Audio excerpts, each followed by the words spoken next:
All of a sudden, everyone wants to claim the feminist label.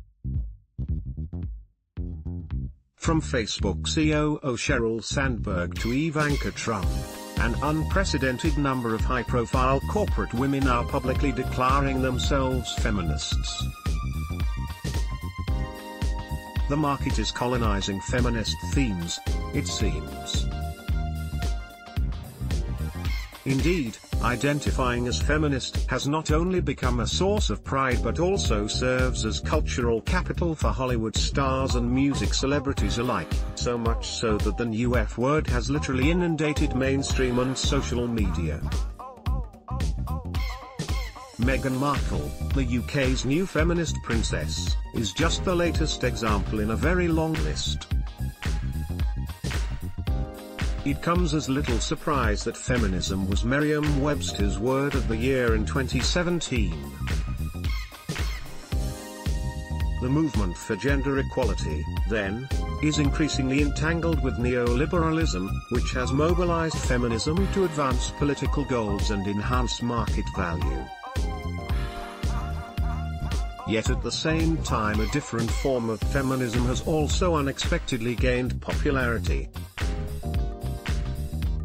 In the wake of Donald Trump's election and the reappearance of shameless sexism in the public sphere, a new wave of mass feminist militancy has appeared on the political landscape, one that attempts to go beyond simple identification to facilitate social change. The re-emergence of large-scale feminist protest and mobilization, such as the Women's March and the #MeToo movement, serves as an important counter to the rise of defined, non-oppositional invocations of feminism. So how might we make sense of the contemporary feminist renaissance with its very different and conflicting manifestations? Over the past half-decade, we have witnessed the rise of a peculiar variant of feminism, particularly in the US and the UK. A variant that has been unmoored from social ideals such as equality, rights and justice.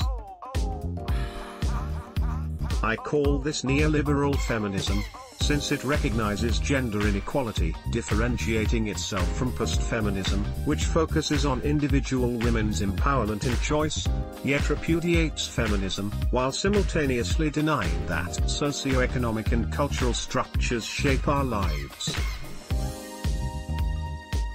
This is precisely the kind of feminism that informs best-selling manifestos, such as Sheryl Sandberg's Lean In which women are construed as completely atomized, self-optimizing, and entrepreneurial.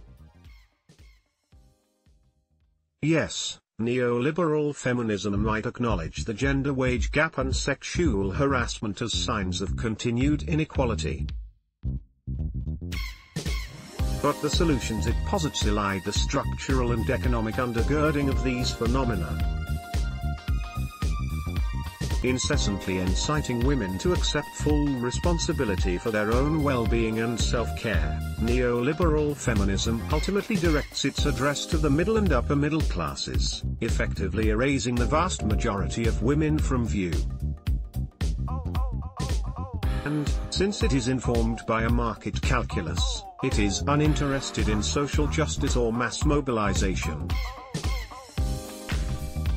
With the rise of neoliberal feminism, which encourages individual women to focus on themselves and their own aspirations, feminism can be more easily popularized, circulated and sold in the marketplace. This is because it dovetails, almost seamlessly, with neoliberal capitalism. This feminism is also an unabashedly exclusionary one, encompassing only so-called aspirational women in its address. In doing so, it reifies white and class privilege and heteronormativity, lending itself not only to neoliberal but also neoconservative agendas. There is nothing about this feminism that threatens the powers that be. Yet one of its unintended effects may well constitute a threat. Precisely because neoliberal feminism has facilitated the widespread visibility and embrace of the F word, it has concurrently paved the way for a militant feminist movement. This movement encourages mass mobilization in order to challenge not only Trump's sexist policies but also an increasingly dominant neoliberal agenda that puts profits over people. Some of the infrastructure for the recent oppositional feminist groundswell was clearly already in place.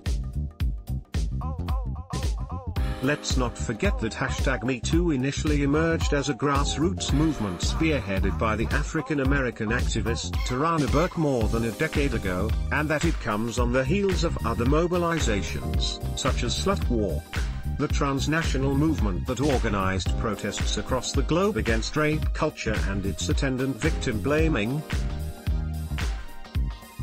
BAFTAs 2018.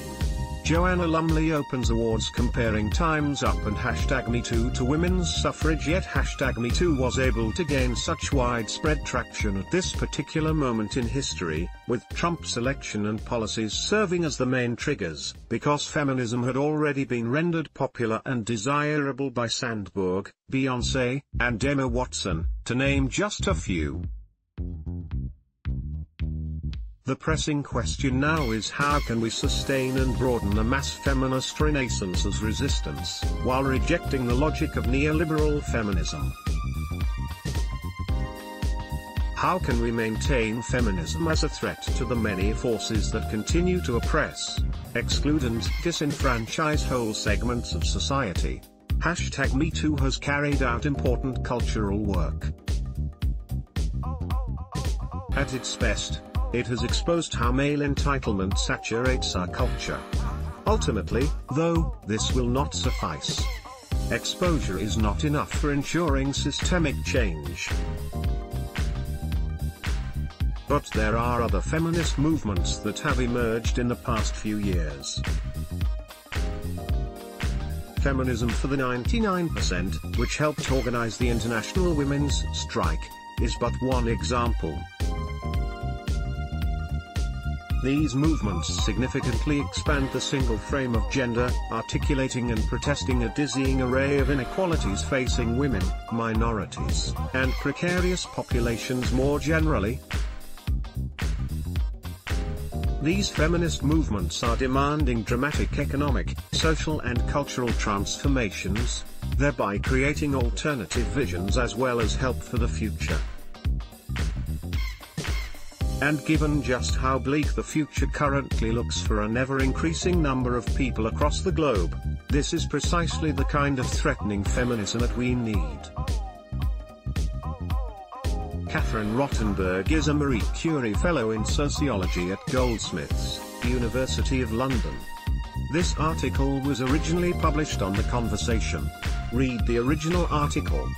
More about feminism, neoliberalism. Sheryl Sandberg #MeToo equal pay reuse content.